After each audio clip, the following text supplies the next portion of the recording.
Grace, mercy, and peace to you. Back when Pastor Laura set her time for her silent retreat this year, Norma asked me to preach in her place.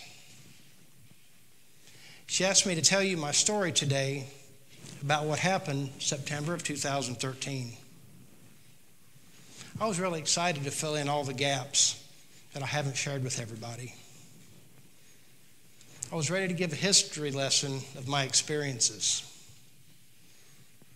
Considering all that has transpired, today will be more of a current events lesson than a history lesson.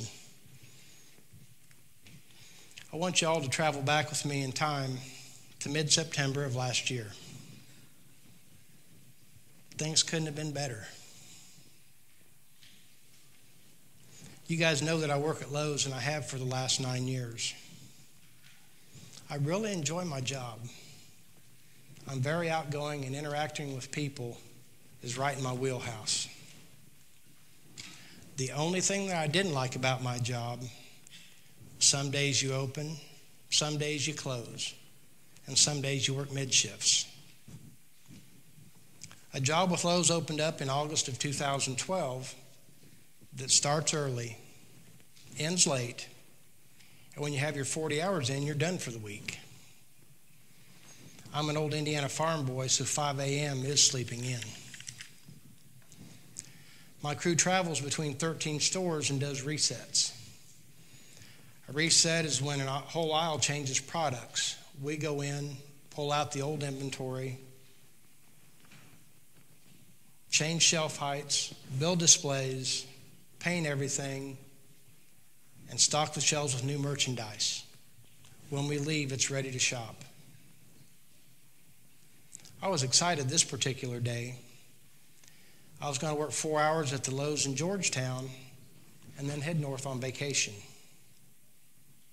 My suitcase was packed and bungee corded to the back seat of my motorcycle. I had tickets in my wallet to see the Chicago Cubs play the Atlanta Braves at Wrigley Field, and also to see the Cubs play the Milwaukee Brewers in Milwaukee.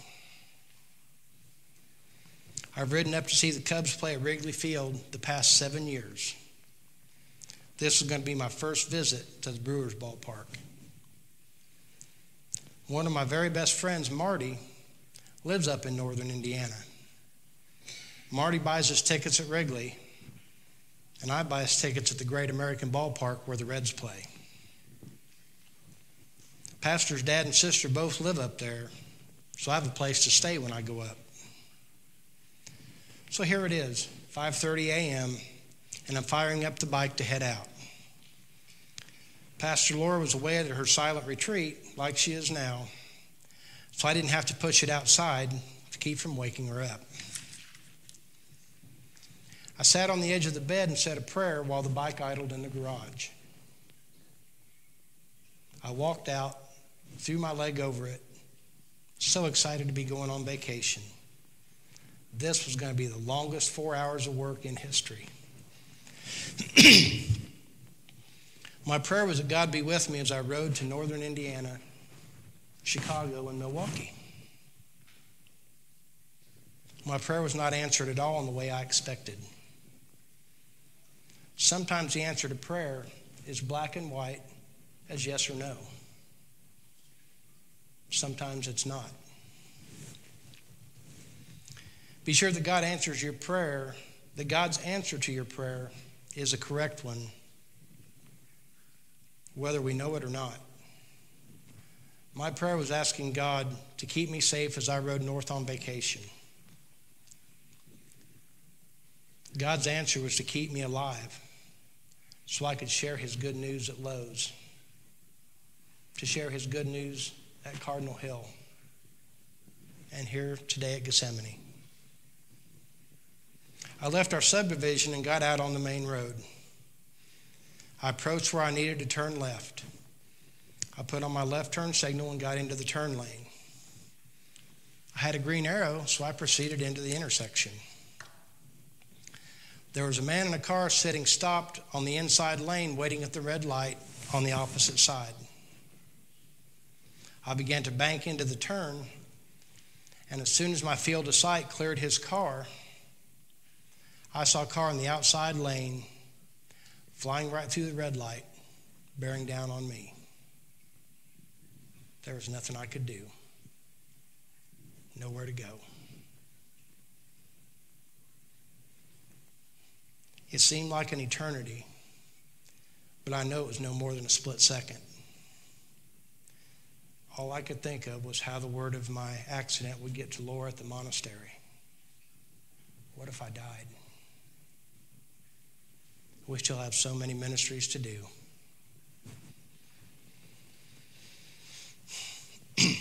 The next thing I remember, I was lying on the ground with the driver of the car that was stopped at the light, kneeling down beside me. He told me he had called 911 and they'd be there pretty quick. I lay there completely motionless. I couldn't feel anything. I saw him look up and say, "I hear him coming. They'll be here any second." By his being there, he kept me from going into shock. I've not seen him since that day, so I never got a chance to thank him. I pray that God gives me that opportunity one day. The next thing I remember was an EMT asking me about calling my wife. I told him she was at a silent retreat. We couldn't call her. I had on my leather vest, and I told him that my cell phone was in my vest pocket. Get it out and look up the number for Boiler Alum. That's how I had Stephen listed in our phone. That's our son. 2 others were standing back discussing my injuries. I could hear them, but I couldn't make sense of it. If my right leg was mangled, why didn't it hurt? Was there somebody else that was injured this morning? Remember that mangled was their word.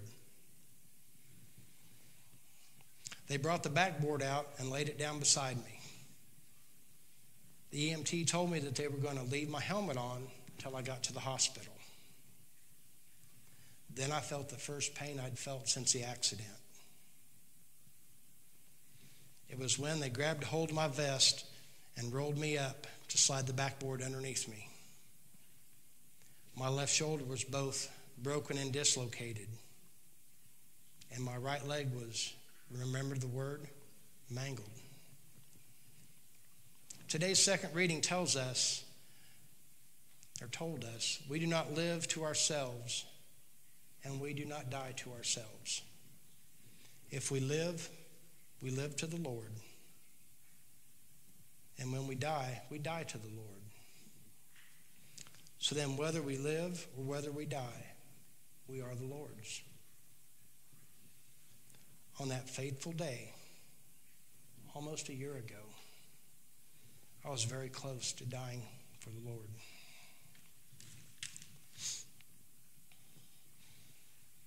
After I got to the hospital, through the emergency room, when I was finally aware of my surroundings, I'd already had 4 surgeries. They'd given me 4 units of blood. My femur was shattered so bad that they had to drive a titanium rod along beside it. My ankle and heel were both, remember the word, mangled. I have a scar that wraps clear around my entire foot. There was a small boy at our neighborhood pool this summer that when he saw my foot, he looked and ran away in fear. It broke my heart. Pastor told me that I told her that my foot was stuck in the grill of the car that hit me. There were no skid marks before the collision. I still get freaked out when I get too close to another car, especially if I'm in the passenger seat. The first time that Laura met the surgeon, he told her he was going to have to take my leg. It was too mangled. He left to get a bone saw, and walking through the hallway of UK, he heard, "Not today, you're not." He stopped and looked around, and there was nobody there. He turned around, went and scrubbed up, and after 8 surgeries, I can still wiggle my toes.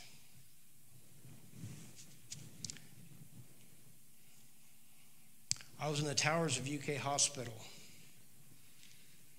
That same doctor who did the surgery prayed with Laura and I before every surgery. He stood between us and led us in prayer. Not just standing there and listening. He led us in prayer. Ruth stayed with me at the hospital. Many of you came, fed me, visited me, and prayed for me. Norm and Ruth helped doctor me back to health after I was at home. I received gift baskets, stuffed animals, meals, cards, letters, prayers. I'll never be able to repay all the kindness I received from you, but I plan to try. I began therapy right away and worked as hard as physically possible. I learned rather quickly that there was only one thing I was in control of, and that was my attitude. I had no control over the car that hit me. No control over the man driving it. No way to get him to pay closer attention that morning. No way to get him to stay home an extra 15 minutes or leave earlier.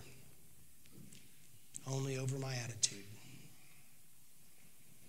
Today's gospel reading ended with this sentence: "So my heavenly Father will also do to every one of you if you do not forgive your brother or sister from your heart."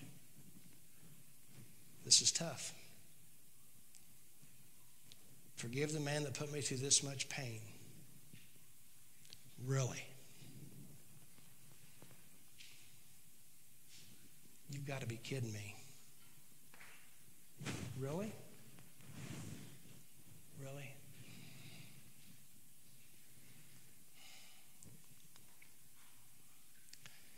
Have you seen how terrible of a year that Laura and I had? I've been in pain for 362 days. I went without a paycheck for 6 months. Physically, financially, spiritually, it's been a tough year. Only through the grace of God, only through the grace of God, I hold no animosity toward the man that hit me.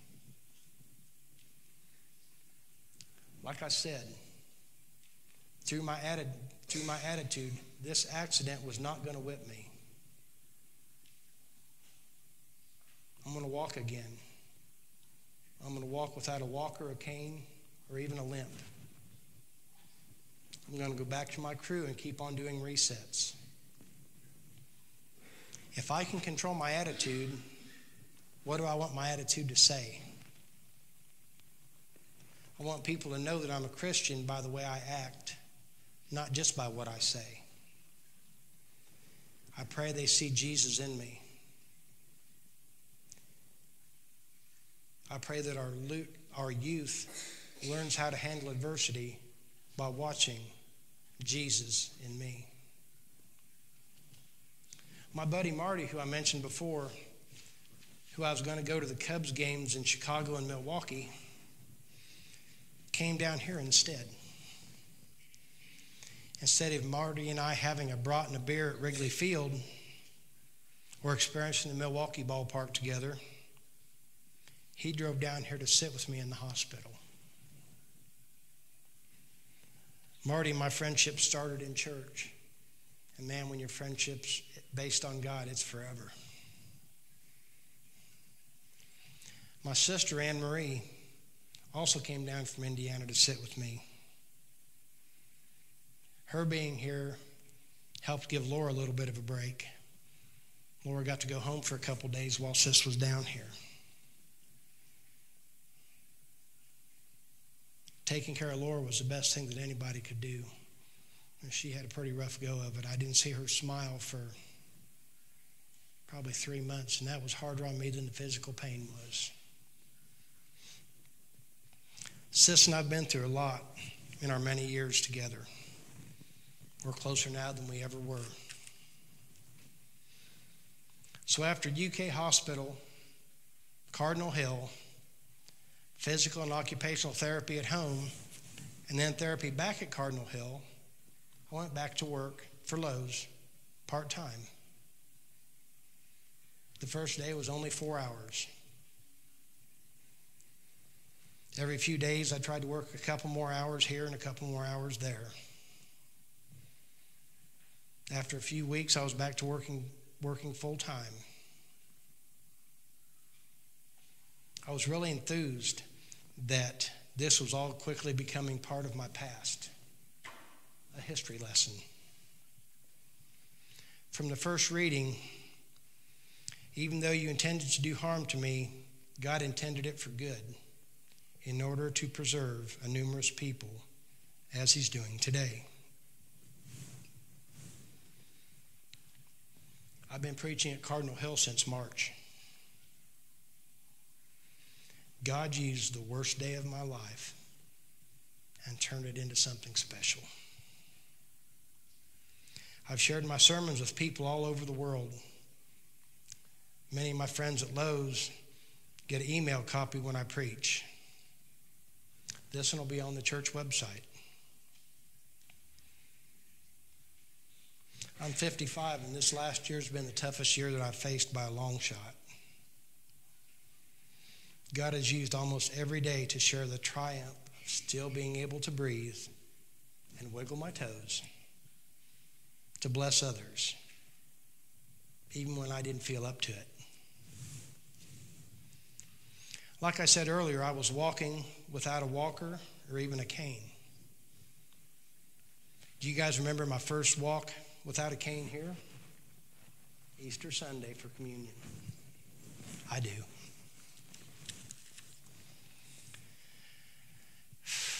This past June, I had an appointment with a podiatrist. I was having some diabetic work shoes made.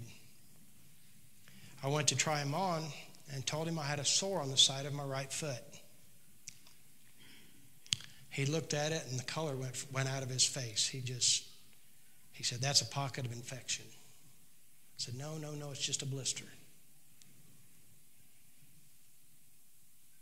He said, "That's a pocket of infection. It's been there since the accident." He called St. Joseph's demanding a room. We don't have any. You got to get him one. He needs to be in there getting IV antibiotics right now. He argued with him out in the hallway, and Laura and I could hear him. He was fighting for me. They didn't have a room, and they said they would call me as soon as they did have one. This was the same weekend that our friend Joyce was being ordained up in Chicago. So when he came back in the room, I said, Laura and I were going to head to Chicago for the weekend. Can I go in the hospital on Monday? He looked at me and he told me, "You don't know how close you are to losing the foot you fought the last 9 months to keep." I didn't go to Chicago. I packed a bag and I sat there with my phone in my hand waiting for him to call. They called, immediately went over there, was admitted, hooked up to an IV, was in there for a week, IV antibiotics 3 times a day. They put in a PICC line, and for 5 weeks at home, IV antibiotics every day. I'm still having to use that little scooter to get around. I still can't put weight on it. I've been challenged on Facebook to start every day for a week by listing something that had blessed me. With the doctor telling me 2 more weeks on that scooter. That's been 11 weeks so far I've been on that thing. And Lowe's restructured my job. I haven't really felt blessed much, so I wasn't doing it. Thursday morning, about 3 a.m., God woke me up. And he told me to wiggle my toes. So I was trying to barter with him. If I wiggle my toes, can I go back to sleep?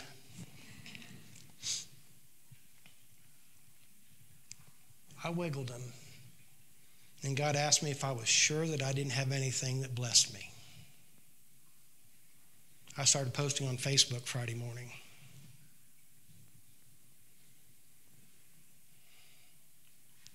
This coming Wednesday will be 1 year since I was run over on my way to work.